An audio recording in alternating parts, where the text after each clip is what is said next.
একের পর এক হত্যা করা হলো, আশপাশের লোক জানলো না, 2 দিনও জানলো না।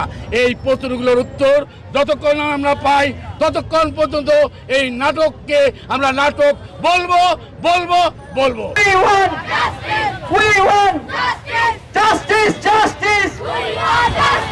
প্রাক্তন শিক্ষক যাকে নির্মমভাবে তার সব পরিবারে হত্যা করেছে, আমরা এই হত্যার তীব্র প্রতিবাদ জানাচ্ছি, নিন্দা জানাচ্ছি।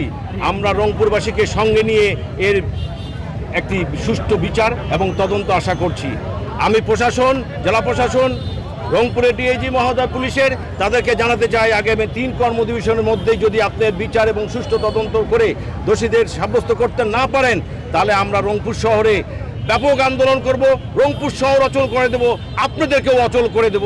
এই হচ্ছে জেলা স্কুলের আমার ওয়াদা। আপনারা জেলা স্কুল সম্পর্কে মিনিমাম কোনো আপনাদের ধারণা নাই, জেলা স্কুলের আন্দোলন সম্পর্কে কোনো ধারণা নেই। 24-এর আন্দোলন এই জেলা স্কুল, 71-এর আন্দোলন জেলা স্কুল, প্রয়োজন বোধে 26-এ আন্দোলন হবে এই জেলা স্কুল থেকে। আমি এই আশাবাদ ব্যক্ত করছি পুলিশের কাছে এবং প্রশাসনের কাছে। আপনারা 3 কর্মদিবসের মধ্যে সুষ্ঠু তদন্ত করে দোষীদেরকে বের করবে।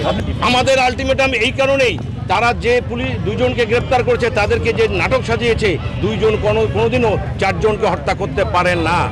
কারণ তারা বলছে যে সেখানে তারা খেজুর খেয়েছে, শশা খেয়েছে, গোসল করছে, ভেতর থেকে লাগাই দিতে।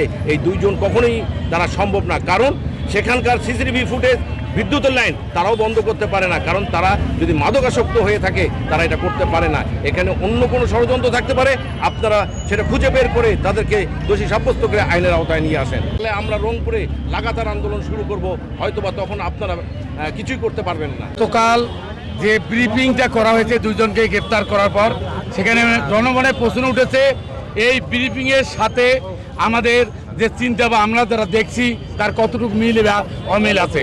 প্রথম প্রশ্ন হলো, গণপতির লাশ ছাদে পাওয়া গেছে, তারা বলছে ছাদে যদি থাকে 2 দিন এই লাশ, সেখানে একটি কাক পক্ষীও সেখানে খেতে গেল না। কাক তার দুর্গন্ধে মানুষ দুর্গন্ধ পাইলো, কিন্তু কাক সেখানে ঠোকর মারলো না। এটি একটা আমাদের প্রশ্ন। আমাদের প্রশ্ন যে 2 জন হত্যা করলো, ছাদে ছাদে আসলো, তাহলে কারেন্টের পোলের কারেন্টকে লাইন কাটলো, এই লোকটি কে? আমাদের প্রশ্ন যে ওখানে যে সিসিটিভি ক্যামেরা ছিল, সেই সিসিটিভি ক্যামেরা কে বন্ধ করলো? আমাদের প্রশ্ন যে 2 জনকে গ্রেপ্তার করা হয়েছে, আমাদের কাছে খবর আছে তারা নাকি ইয়েবা খায় না। এটা আমাদের প্রশ্ন। আপনারা পরীক্ষা করে দেখুন তারা ইয়েবা খোর কিনা। আজকে এই প্রশ্নগুলো হাজারো প্রশ্ন আজকে যায়। রাত 2টা বা 3টার সময় যদি হত্যা করা হয়, ওই তার যে ছেলে আয়ুষ, সে তো ঘুমে থাকার কথা।